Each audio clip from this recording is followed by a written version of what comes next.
Bonjour et bienvenue dans cette nouvelle vidéo d'Attila. Aujourd'hui je vous présente l'arbalète EK Archery Desert Hawk. Comme vous le voyez, c'est une arbalète récurve, donc elle n'a pas de poulie. C'est une arbalète qui a une puissance de 225 livres et qui tire des traits à la vitesse de 330 fps. Donc par sa vitesse et son fonctionnement, elle se situe un petit peu comme les arbalètes entrée de gamme de chez Excalibur qui tirent des traits à peu près à 340 fps. J'aime chez cette arbalète, c'est son design, déjà la qualité des finitions. Ensuite, c'est son prix parce qu'elle est beaucoup moins chère que certaines arbalètes de grandes marques. Ensuite, elle est assez légère et très facile à utiliser. Et surtout, c'est une arbalète récurve. Ça veut dire que vous pouvez faire l'entretien vous-même à l'aide d'une fausse corde. Vous pouvez changer votre corde vous-même. Dans cette vidéo, on va vous présenter tout ce qui est livré avec l'arbalète. On va faire le montage, l'armement, désarmement, tir. Donc si vous cherchez un morceau précis dans cette vidéo, sachez qu'elle est chapitrée.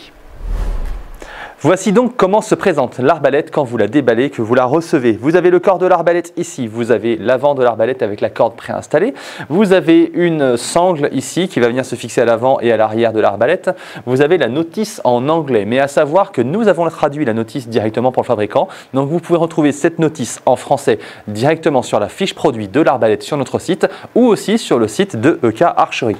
Vous avez la lunette ici en 4x32 avec ses anneaux de montage, sa clé Allen qui va avec, vous avez le bandoir manuel, toutes les clés Allen qui servent à monter l'arbalète et à la régler, la vis frontale qui va venir serrer l'avant de l'arbalète sur le fût, le tube de cire, 3 traits en carbone de 20 pouces, le carquois avec ses accessoires de montage et l'étrier. Passons donc à l'assemblage de l'arbalète. Vous prenez l'avant de l'arbalète et vous venez le positionner ici, directement sur le corps. Alors vous allez voir qu'il y a des rainures et il faut les positionner comme il faut pour qu'ils viennent s'emboîter dessus. Alors, on va venir soulager un petit peu. Ça se monte au dixième de millimètre près, c'est normal si ça frotte un petit peu. Voilà, là on voit que le joint ici est super bien fait, qu'il se touche, donc c'est bon. On peut venir mettre la grosse vis ici et on va la serrer. Voilà, je serre un petit peu, ça ne sert à rien de serrer trop fort. Je vais passer au montage de la lunette. Alors pour la lunette, vous allez voir que les anneaux ne sont pas montés dessus. Donc on va commencer en fait par les desserrer et on va les positionner sur le rail avant de mettre la lunette dedans.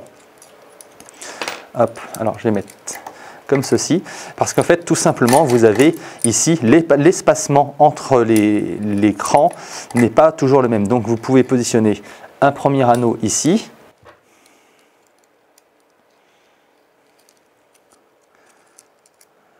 Voilà, on positionne un deuxième anneau ici par exemple, et quand vous venez positionner votre lunette, vous voyez voilà si ça tombe bien dessus. Donc là c'est parfait, je vais enlever ça, ce sera plus facile. Hop.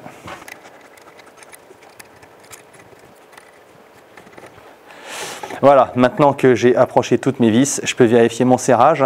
Je fais attention du coup que ma lunette soit bien droite par rapport à l'arbalète. Donc on n'hésite pas à desserrer un tout petit peu, à faire tourner comme il faut pour que ce soit bien droit, bien positionné. Et là, vous pouvez mettre un petit coup de serrage. Voilà, la lunette est montée. On passe maintenant à l'installation de l'étrier. Donc on va mettre l'arbalète sur le dos et on va positionner l'étrier devant avec les trous vers le haut. Donc je prends la bonne clé Allen et je vais venir desserrer ici un petit peu les vis qui sont déjà en place pour faire rentrer l'étrier dedans. Alors là, c'est pas encore assez desserré puisque ça ne va pas jusqu'au fond. Voilà, là je vois que c'est rentré bien et je peux serrer. Il faut bien faire attention à ça parce qu'au moment où vous allez armer, si l'étrier n'est pas enfoncé à fond, il va rester sous votre pied et l'arbalète va vous remonter vers le visage. Donc faites très attention à ça, que ça soit bien monté. Et on peut vérifier qu'il ne bouge pas, donc c'est bon. On peut maintenant installer du coup le carquois. Alors ça on va le faire après, on va juste le positionner comme ça. Ça on va le mettre du coup ici. Vous avez donc ce support là avec deux petites vis. Alors on peut commencer par mettre les vis dedans. Et on approche. Ce qu'on fait c'est qu'on met le loquet, en fait on le met vers l'avant de l'arbalète.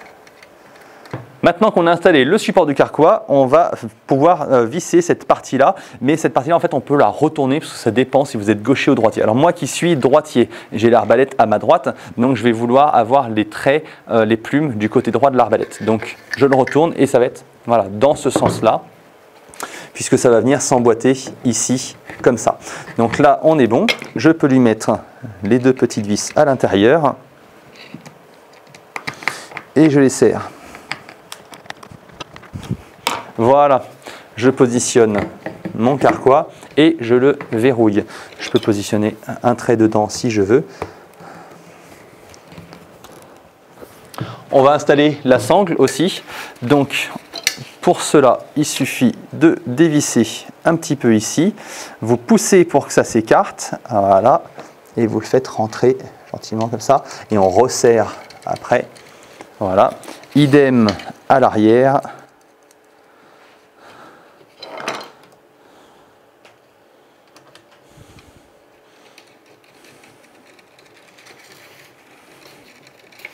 Voilà, l'arbalète est maintenant assemblée. Passons maintenant à l'armement. Alors, je vais vous montrer d'abord l'armement et ensuite le désarmement et le tir. Alors, pour l'armement, vous devez la positionner au sol avec le pied dans l'étrier, comme je le fais là.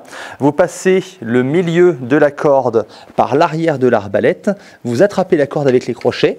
C'est très important d'avoir ce système-là, sinon vous n'aurez pas de force pour pouvoir tirer dessus. Et vous venez armer l'arbalète. Voilà, vous tirez bien jusqu'à ce que la corde s'enclenche. Vous entendez la sécurité qui s'active. C'est bon, l'arbalète est armée. Donc là, je peux retirer mes crochets. J'ai plus qu'à mettre un trait pour tirer. Si je veux la désarmer, en fait, c'est le même principe. Donc, je vais positionner comme ça mes crochets. Je les remets comme si, voilà, comme si je venais de l'armer. Je vais positionner un trait dessus pour pouvoir enlever la sécurité anti-tir à vide. Donc, je positionne mon trait, je retire la sécurité et j'enlève le trait, bien entendu. Je le pose là. Là, je garde en fait mes crochets bien tendus ici et je peux appuyer sur la queue de détente pour libérer la corde ici et je raccompagne en fait en avant. Alors faites gaffe, vous voyez, ça peut être assez rapide à repartir, donc tenez bien. Il ne faudrait pas que vous soyez surpris au moment où la corde repart. Donc là, maintenant que j'ai fait le désarmement, on va faire l'armement et le tir. Donc je la réarme. Je positionne voilà, l'arbalète en direction de la cible. Je mets mon trait. Alors, il y a la plume de couleur différente des deux autres plumes qui se place dans le rail parce que ça vous permet en fait d'aligner l'encoche avec la corde. Donc, je pousse comme ça jusqu'au bout. Je vérifie que c'est bien en contact contre le mécanisme. J'enlève la sécurité et je tire. Comme vous voyez, elle est super puissante, mais moi qui ai l'habitude, ça me surprend quand je tire avec. Voilà, vraiment très sympa comme arbalète.